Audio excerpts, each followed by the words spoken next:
Reviewing NHL games of November 24th, 2018. We're going to do 10 games on this video. I did one game earlier, a matinee game between Washington and New York. That's on my playlist. You can check it out.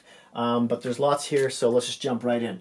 The Pittsburgh Penguins beat the Columbus Blue Jackets 4-2. That's right up here. Some side notes to start. Patrick Hornqvist is out with a concussion that he suffered against Boston. Of course, Pittsburgh's also missing some other players on the long time IR, which is Matt Murray, the goalie, Justin Schultz, the D-man, and center Matt Cullen. Some key players there. Pittsburgh has only won 2 games in their last 12, and this win will be their 3rd win in November. As well as Gensel, after this game, now leads the team in goals with 11. So let's start with first period. Columbus gets on the board first. Harrington gets his first of the season, assisted by Jenner and Foligno. And then Pittsburgh throws in a bunch of goals. Pearson, who they acquired from LA for Hagelin not long ago, gets his 3rd of the season. He had none when he arrived in Pittsburgh. He's also one of those net front present type of guys. He was assisted by Kessel and Malkin. So it's 1-1. 2-1 Pittsburgh. Gensel gets his 9th of the season, first of the game, assisted by Crosby and Letang. Crosby was just like, those passes he made today were, if you could make a metaphor to art, they were like Picasso's. They were just, go find them online. They were gorgeous. These next two that I'm talking about. Gensel then makes it 3-1, gets his 2nd of the game. Crosby and Letang get their 2nd assists of the game. And that's Gensel's 10th of the season, so you know we're not done, right? Second period, Atkinson makes it 3-2. He makes it close. Gets his 15th of the season by Dubinsky. Atkinson has been very hot as well for Columbus. Next up, Pittsburgh pots another one by Gensel. That's a hat trick. That's his 11th of the season. Assisted by Simon and Letang, who gets his 3rd assist on the night. The third period, there were no goals. Columbus went 0-for-1 on the power play. Pittsburgh went the same. Corpusalo, the backup, who was in net for Columbus, saved 32 of 36. Not necessarily too shabby. DeSmith saved 35 of 37. You should be picking this guy up in the fantasy pool if he's still available, because Murray's not coming back anytime soon, I don't think. Columbus is now 13-8-2 with 28 points, and Pittsburgh is now 9-8-5 with 23. Next up, the New York Islanders beat the Carolina Hurricanes 4-1. Now, a side note in this game, any side notes? Yeah. Darling looked really slow. His movements are he's just slow. And he doesn't seem to be tracking the puck well either.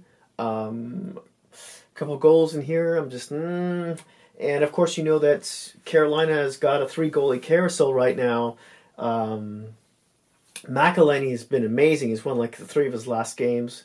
And Peter Marzik is back from injury as well. So Darling might be the odd guy out, especially because of his salary. They may just waive him. And I'm not even sure if anyone will pick him up because of whatever he's making. I think it's maybe $4 million a year. Correct me if I'm wrong in the comment section.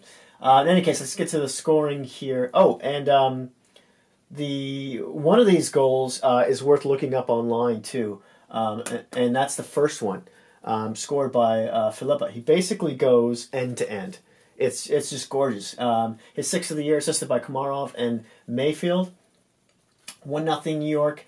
2-0 New York. Beauvillier, that rookie, man, 6th of the season, assisted by Bailey and Barzal. Second period, Islanders go up 3-0. Bailey gets a 2nd point of the game, his 7th goal of the season, assisted by Nelson and Lee. And then we go to the third period. New York makes it 4-0. A goal by Pelch, if I'm saying that correctly, or Pelch. His 2nd of the season, assisted by Lee and Nelson, who get their 2nd points of the night. Carolina breaks the shutout, though. Captain Williams gets his 4th of the season on the power play, assisted by Walmark and Hamilton. Carolina goes 1 for 3 on the power play. New York goes 0 for 1. Darling saves 15 of 19. Man. Grice saves 26 of 27. Carolina is now 11-9-3 with 25 points, and New York is 12-8-2 with 26. Next up, Chicago Blackhawks. See, like my nice vintage Chicago Blackhawks jerseys, just picked it up at coolthingvintage.com. That's a shout out to Forrest, who sold this to me for like $20. It's not the prettiest. It's been worn quite a few times, but it's my first Chicago jersey, so I love it. Any case, where were we? Yes, Chicago versus Florida. Do I have any notes on this? Yeah, Chicago snaps an 8-game road winless streak with this win over Florida. To the board, Hoffman scores on his birthday, gets his 11th of the season on the power play to make it 1-0 Florida, assisted by Yandel and Huberdeau. Florida then makes it 2-0. McCann, who slides into Trocheck's position, I believe, as a second-line center, because he's usually third-line center. There's Trocheck's hurt. He had a bad ankle injury he got surgery for. He might be back this season. They think he might. In any case, McCann gets his 3rd of the season to make it 2-0 for Florida, assisted by, wow, that's a hard one, Skivior, and Kislevich.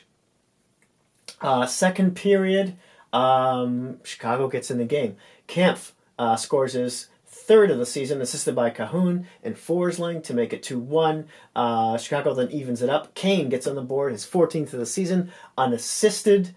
Florida then answers back, goes ahead 3-2. I'm laughing because they scored another 2 goals in a row, but they can't keep the lead.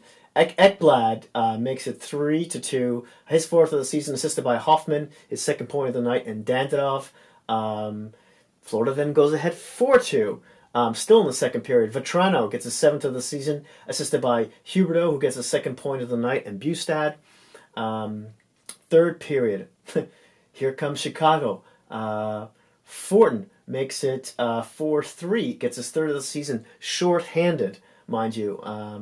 DeBrincat then ties it up, and this is apparently, and Reimer's in net for Florida, by the way, obviously, because Luongo is hurt. I believe he got hurt last game, leg injury. In any case, DeBrincat scores with 1.8 seconds left in the 3rd period on Reimer, who looked pretty screened on the play, but still, ouch. Assisted by Sad and Kane, who gets his 2nd point of the night. And then in overtime, Chicago caps it off for the win. Gustafsson gets his 3rd of the season, assisted by Schmaltz and Kampf, who gets his 2nd point of the night. Chicago goes 0 for 2 on the power play. Florida 1 for 3. Ward saves 34-38 in the marathon here. Reimer saves 36 of 41. Excuse me. A little burp there. Chicago is now 9-10-5 with 23 points. Florida's 8-9-4 with 20. Luongo's gone again. I hope he's not gone for long, because Florida's also missing their second-line center. I don't know. I don't know if Florida's going to make the playoffs. Maybe it's still a little bit too early to say that. They're not, they're not LA Kings bad right now. Sorry, LA fans, but it's true. Next up, the Buffalo Sabres right over here beat the Detroit Red Wings 3-2 in the shutout. Some side notes on this one. Buffalo came into this game having won 8 straight in a row. This makes it 9. They've won 9. Buffalo. Wow. And the shootout went like 7 rounds. How many? Yeah, there was 14 shooters. Just insane. So let's start with the scoring here. Skinner gets his 18th of the season. At this point, because this game was earlier than this game, which we'll get into, I believe he tied or took the lead for the scoring lead over Ovechkin. Who there was a three-way tie between Skinner, Pasternak, and Ovechkin, and Ovechkin with the goal Ovechkin scored earlier today in the matinee game.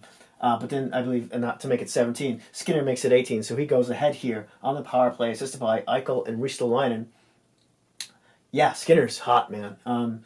Second period, Larkin scores to make it to tie the game. He gets his 9th of the season, assisted by Mantha. I'm trying to stay on the screen here. There we go. In the third period, Buffalo makes it 2-1. Thompson, I believe he's the rookie they got from St. Louis, I want to say. His third of the season on the power play, assisted by Dallin and Bogosian. I love saying that. Bogosian, that's a cool name. Detroit then ties it up again. Makes it 2-2. Mantha gets his 7th of the season, assisted by Bertuzzi and Green. That's Mantha's second point of the game, by the way. Overtime, no goals.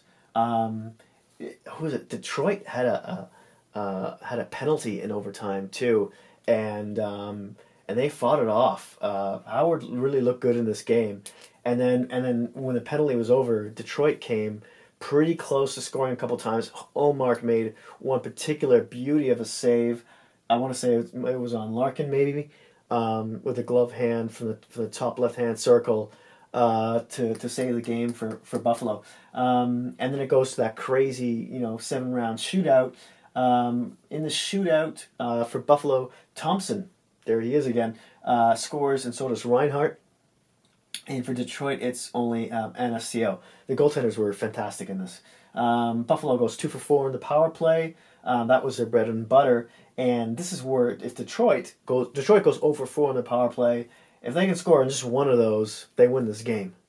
They got to look at their special teams. But how long can Detroit keep this up? Because everyone's thinking they're finishing in last, right? Well, they're at 500 right now, and LA says, hold my beer. Buffalo is now 16-6-2 with 34 points. Detroit is now... Buffalo has 34 points. I can't get over this. Detroit is now 10-10-3 with 23 points. Next up, we've got Winnipeg. Winnipeg wins 8-4. A lot of goals scored today. Wins 8-4 over St. Louis. And spoiler alert, Laine scores 5 of them. 5. Yeah, so I have some notes for you before we start going through the scoring, but Laine now has goals in 4 straight games. That's his 7th career hat trick, and his 3rd hat trick, 3rd in November. Yeah, he's now tied for 7th all time with Crosby.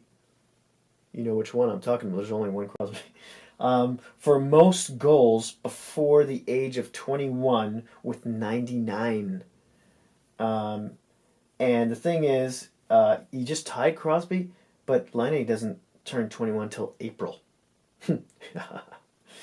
Whoa, it's going to be a fun year for him. Okay, so let's get to the scoring here. So St. Louis starts it off. Perron gets a 6th of the year unassisted to make it 1-0 St. Louis.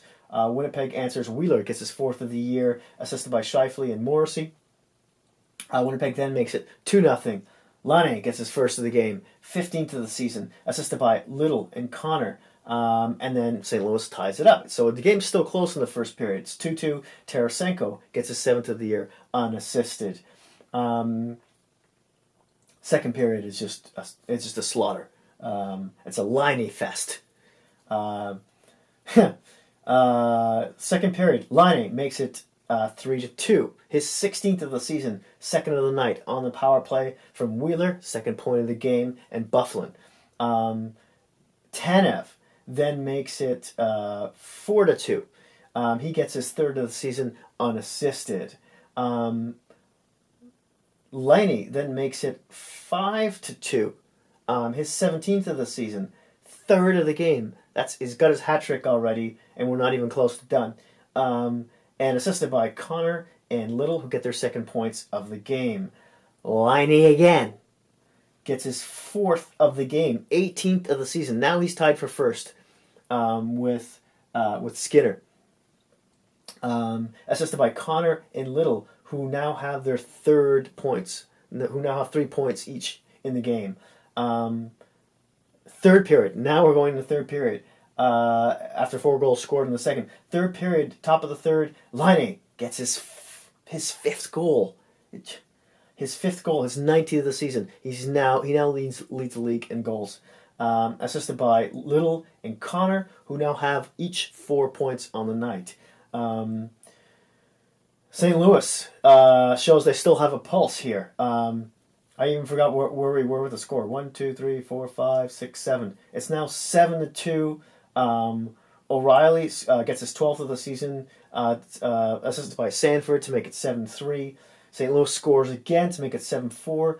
Maroon gets his 1st of the year, surprisingly enough. On the power play, assisted by Perron, who gets his 2nd point of the night for St. Louis, and Peter Rangelo. And then Winnipeg, excuse me, tops it off, makes it 8-4. Lemieux gets his 1st of the season, assisted by, you thought I was going to say Laine, right? Lemieux gets his 1st of the season, assisted by Roslovic and Petan. Not Catan, like the board game, Petan. Winnipeg is only 1 for 5 on the power play, and they've got I know they have one of the league's like top 5 power plays, and it always seems to look really good, so I'm surprised it was only 1 for 5, but St. Louis goes 1 for 3. Brossois, the backup for Winnipeg, played in this one. Most of every team that played today, with the exception of LA, played back-to-back games. So a lot of good people played their backups today, and that's Brossois for Winnipeg, who saves 23 of 27. Not even that great of a night, really. Allen saves 9 of 11. He obviously got pulled, and Johnson went in at some point. And I don't know. I did not get that information for you. I didn't watch this game. I watched the Toronto game over here. I watched the last little bit. I watched the overtime between Buffalo and Detroit. What else did I watch? I watched the Washington game earlier. I watched a little bit of this game here. I jumped around. I watched the Vancouver LA game, it'll be coming up on the next board. In any case, I digress. Winnipeg is now 13-7-2 with 28 points. St. Louis is now 8-11-3 with 19. Next game, Toronto 6-0 over Philly. Now Philly, I want to say, Philly beat Rangers like 4-0 yesterday. And it was funny because the game was like 1-0 almost all the way into the third period, and that's when they scored 3 more goals. But and then Philly gets spanked hard by Toronto, who's coming off a 2-game losing streak at the moment. One of them I think the last game they lost to Columbus, who did lose tonight. In any case, some side notes. This game was the battle between 2 former Toronto Marley, that's the AHL affiliate to Toronto Maple Leafs, two Toronto Marley goaltenders who were colleagues. One was the starter, one was the backup, which is Sparks for Toronto and Pickard for Philly, which picked him off of waivers from Toronto earlier this season. And Toronto picked Pickard up from Colorado early last year, I want to say. In any case, more side notes. This is JVR's, James Van Riemsdyk's first time back to Toronto after he was signed as a UFA in Philly. So they gave him a nice little video tribute, which was nice. And during the commercial timeout, a few other notes here. Johnson, excuse me, who was pegged by some analysts as a possible Calder nominee, because he's around 22, but he was up maybe a few games here and there last year, but this is his rookie season, and he's been having a very slow season up until the last 3, 4, 5 games. He's come alive. In this game, he gets a hat trick. And it sort of all started when Gudas from Philly, who's basically their tough guy, one of their major hitters, checks Janssen hard and then slams him to the ice, almost in a fluid motion. He didn't get a penalty for it, but it was sort of similar to the Matheson on Pedersen hit, in which Pedersen got a concussion, Matheson being from Florida, and he was suspended 1 or 2 games. It wasn't exactly like that hit, because this one was more of a fluid motion, but he definitely slammed him, checked him, and slammed him to the ice. And Janssen was mad at the guy, but what was he going to do? Gudas is huge, right? He's not going to touch him, but he yelled at him, and then he got mad, and that's when he started scoring. So, a couple other quick side notes. Toronto has won three of their last games at home, and they started the season poorly at home. But also Janssen is the first Leaf to get a hat trick in the first period, because he scored all 3 goals in the first period since Wendell Clark in 1986. Cool little stat for you there. And he scored all those 3 goals within just over 12 minutes. And all on his old buddy Picard, whom he spent time with in the Marlies, in the AHL affiliate. All right, enough of that. Let's get to the scoring. Janssen opens it up, gets his 3rd of the season, assisted by Brown and Oziganov. So 1-0 Leafs, 2-0 Leafs. Janssen gets his 2nd of the game, his 4th of the season, unassisted. This is on a pick right off of JVR, actually, from the Leaf zone, and he just pulls away. He's not Kapanen fast, but he's fast. Pulls away from the 2 Philly players and dekes Pickard out of his pants for his 4th of the season. Next goal, Toronto then makes it 3-0. Marleau gets his 5th of the year, unassisted. We're still in the first period. Toronto then goes ahead 4-0. Janssen gets his hat trick, his 5th of the year, unassisted. A nice little sort of Glenn Anderson around the corner, in and out, and deke on Pickard. You know what I mean when I say Glenn Anderson move, right? Streaking down the side and cutting in the middle in front of the net. Anyway, second period, Levo then makes it 5-0 for Toronto. Gets his 3rd of the season, assisted by Marner. There he is. Haven't heard Marner's name. Usually it's there at least once a game. Then Tavares makes it 6-0 on a beautiful play by Marner, really. He almost looked like he was going to score this goal himself. And then he sort of go find it on social media. I don't want to blab anymore. It was a pretty goal. The way the whole thing went down. If you check one of the 5 things you got to check out goals, this is one of them. Tavares gets his 15th of the season. He's hot. Assisted by Marner, gets his 2nd of the night. And Riley, who I believe still leads defensemen in the NHL in points. 3rd period, no goals. Sparks gets the shutout, obviously, with 34 saves. But really, Philly had, for the most part, Sparks had an easy night. There was maybe 1, maybe 2 kind of high danger shot attempts, shots, but Philly never really shot from in that zone, in much of a danger zone. They kept him on the outside all night. Pickard saved 2 of 6, and he was obviously pulled. And I can't remember the name of the goalie. I believe he was from the AHL. Who popped in for him. I should know that, but let's move on. Toronto's now 6-8-0 with 32 points. I want to say they're 3rd or so in the league right now. Philly, just when you thought they were getting better and they turned a corner, now they're back to their roller coaster ways. They're now 10-11-2 with 22 points. That's the end of this board. I'm going to go to the other one. Be right back. Welcome to the second board. Here we go. Next up, the Boston Bruins beat the Montreal Canadiens 3-2. This was a thriller of a game. I didn't watch it, or I saw maybe a little piece of it. I saw the highlights, etc., but it looked fantastical. You heard me. Some stats and notes.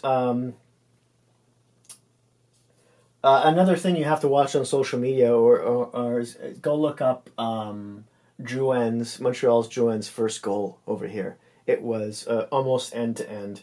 And the game was called by Bob Cole, who's an old famous Canadian play-by-play man, he's only going to do a few more games and he's retiring. But you should check that out. It was pretty special.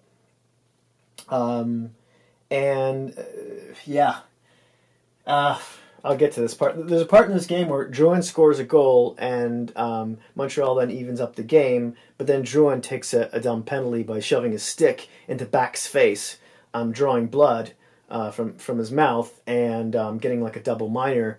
And that's when Boston scores the game-winning goal, and that's how it ends. But let's get to the scoring after I've ruined everything for you. Okay, so first period, Boston makes it 1-0. Backus gets his first goal of the season. I know, first unassisted. But Boston then goes ahead 2-0. DeBrusk gets his 10th of the season, assisted by Krug and Krejci. No goals in the second. And this is when the game gets really exciting because Montreal makes a comeback. Drouin makes that spectacular goal, scores that spectacular goal I was telling you about, his 9th of the season, assisted by Alsner and Mete. Then Tatar scores his 10th of the season on the power play, assisted by Shaw and Augustino. And then on that horrible penalty that Drouin takes, because it happened away from the play, like way away from the play too. I think Backus was there sort of digging at each other, and he just literally took the stick to the face of the guy. Moore on that power play gets his first of the season. That defenseman Boston picked up from New Jersey. Thank God they did, because a lot of them are injured right now. By the way, yeah, Boston's missing like most of their first string defensemen and Bergeron as well in this game, and for a while for Bergeron, anyways. And Chara's not in, etc., etc. Boston goes 1 for 5 on the power play. They scored when it counted. Rask saves 31 of 33 saves. Rask had a decent night tonight. Price saves 32 of 35. Price also looked good in this game. It's always fun to watch these two face off against each other. Boston's now 13-6-4 with 30 points, and this is without their captain, without most of their first string D-men, and Bergeron. They just keep winning. It's crazy. And Montreal's now 11-8-5, excuse me, with 27 points. Next game, Colorado Avalanche beats the Dallas Stars 3-2.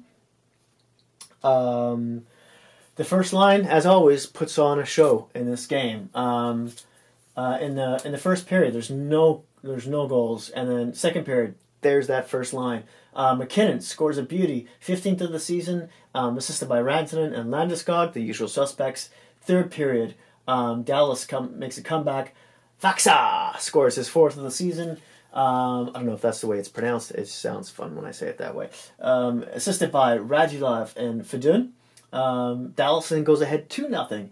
Ben gets his 9th of the season. Only his 9th? Assisted by Sagan and Radulov, who gets his 2nd point of the night. And then Colorado fights back. This is still all in the third. Camphor. He gets his 6th of the season, assisted by Carefoot and Jost to even the game at 2-2. And then Dallas goes ahead 3-2. Another goal by the Magic line of Rantanen, gets 10th of the season, his 2nd point of the night. And Landeskog also gets the 2nd point of the night, and Johnson. Dallas goes 0-2 on the power play. Colorado 0-4, surprisingly enough, because basically the first line power play is the first line with a mixture of the second line. Hudobin makes in a loss makes 33 of 36 saves. Still not bad. He had a decent game, and I should gotta stop saying that word, decent. I say that a lot. Varlamov saves 25 of 27 with the win. Dallas is now 12-10-2 with 26 points with that loss. And Colorado's now 13-6-4 with 30 points. Next up, the Vegas Golden Knights beat the San Jose Sharks 6-0. What happened there? I thought San Jose was supposed to be one of the better teams in the league. They still haven't really fully gotten their stride. I guess they have high expectations, especially after they signed Carlson and then Kane the season before that. And they do have a good team, but what happened here? Side notes on this, and I have a few of them. Dell, their backup, played in this game, and he wasn't sharp. He let in some bad goals. Fleury started this for Vegas, and obviously he was spectacular because he got the shutout. I saw some of the saves. He was good. He was more San Jose side notes. Kane had a really careless hit on a Vegas player. He stuck out his knee, and it didn't look good. I wonder if the league's going to look at it. In any case, Kane got 26 minutes of penalties. Yeah. And he was ejected. Some of the penalties were like abuse of officials and unsportsmanlike conducts, that kind of thing. And to top it off, I think this happened during a TV timeout, but I didn't see this game, but I saw the highlights. But De Boer, the coach, also got ejected, and it was soon after Kane did, so obviously it had something to do with that. In any case, to the scoring, Vegas starts off. Carlson gets his 6th of the season, assisted by McNabb and Marchessault, to make it 1-0. Vegas then makes it 2-0. Miller gets his 2nd of the year, assisted by Smith, to make it 2-0. 3-0. Pacioretty gets his 7th of the year. He's coming on now on a power play, assisted by Smith and Miller, get their 2nd points of the night. Pacioretty gets his 2nd goal of the night, 8th goal of the season, assisted by Tuck. That's really great news for Vegas. Second period, Vegas makes it 5-0. Carrier gets his 4th of the year, assisted by Reeves. I believe that's the 4th line there. And the third period, Tuck gets his 2nd point of the night, 7th goal of the season, assisted by Theodore.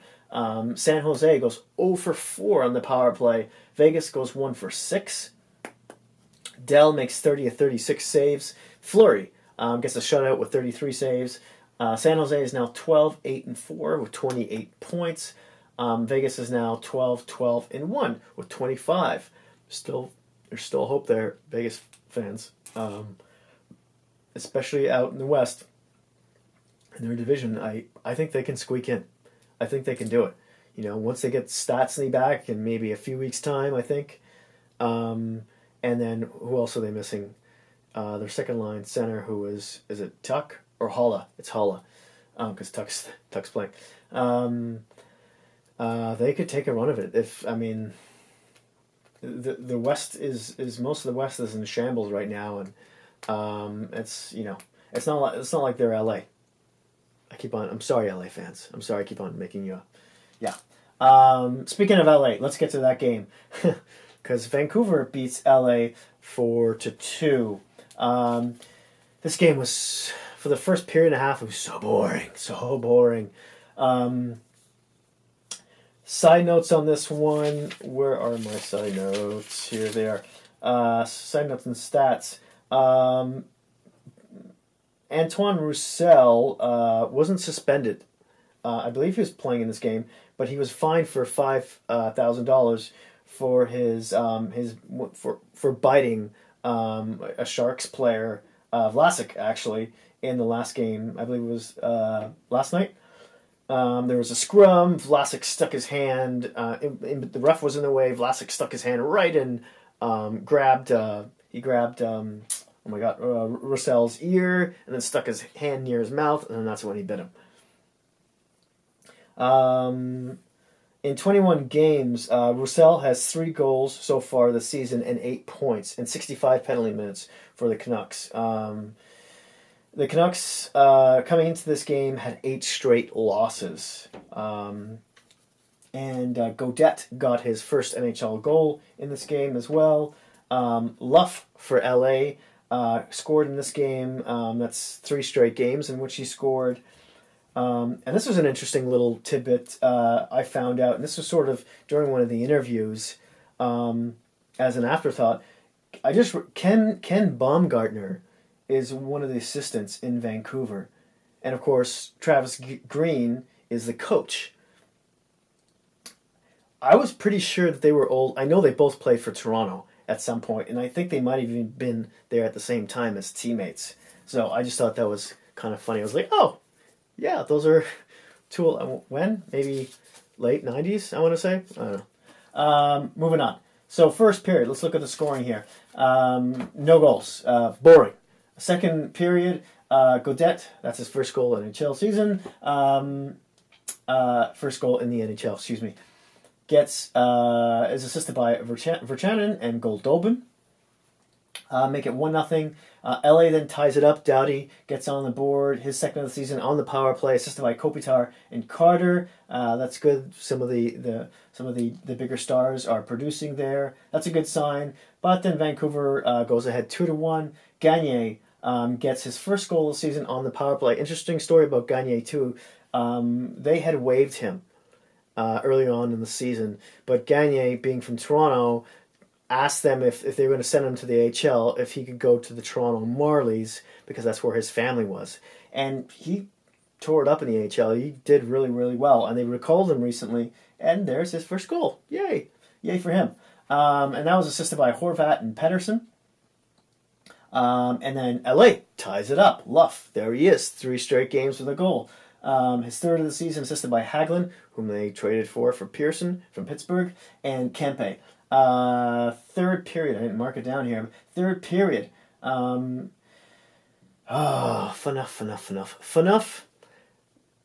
has the puck in his own zone, behind the goalie, looks up, sees two LA players with their backs to him, 2 wingers skating out of the zone. He passes it towards them.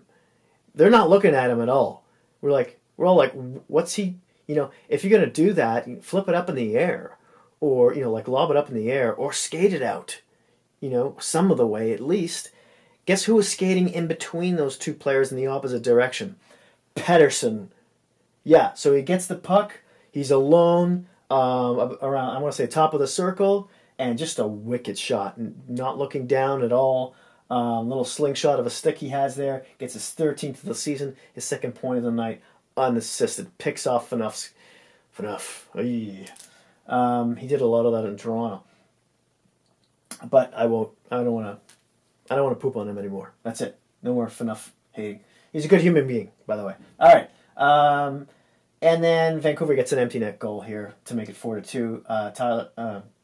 Tyler Mott. I don't know why I spelled out his whole name. He gets his third of the season, short-handed, mind you, from the other end of the ice, because LA had a power play and he just lobbed it over and he scored. So that was unassisted. Vancouver goes 1 for 2 on the power play. LA goes 1 for 4. Markstrom makes 20 saves on 22 shots. Peterson makes 25 of 28. Peterson still looked good. I don't think he let in any really bad goals. Even that Pedersen one, it was a wicked shot. But I do hear Quick is skating and back on the ice now, so that's good news for LA fans. Vancouver's now 11-13-2 with 24 points. They break their 8-game losing streak. LA's now 7-14-1 with 15 points. If LA loses 20 games before they can get to 12 wins, I don't know. I think it would be fire sale time by then. And that would be when, I don't know, I want to say January, February-ish. It's not looking good, I'm sorry to say, King fans. Games on tomorrow. On Sunday, November 25th, 2018, we've got Calgary versus Arizona, New Jersey Devils versus the Tampa Bay Lightning, Anaheim Ducks versus Nashville Predators, Edmonton Oilers versus the LA Kings. I think this Edmonton and LA game should be very interesting, because both teams should be extremely desperate, right? What other games might look good here? Arizona's lost a lot of games. Calgary, I think, just got spanked the other day, so maybe that one. In any case, thank you so much for watching. It's been so long of a video. I'm sorry about that. As always, I would love to hear your thoughts and opinions on today's games. If you watched, which ones you watched, what you think of them. And if you liked this video, hit that like button. If you really liked it, smash that subscribe button. I just started about a month ago. I could really use your thumbs up there. And if you have any, Hockey Geek friends, don't feel shy about sharing. Thanks again, and I'll see you soon.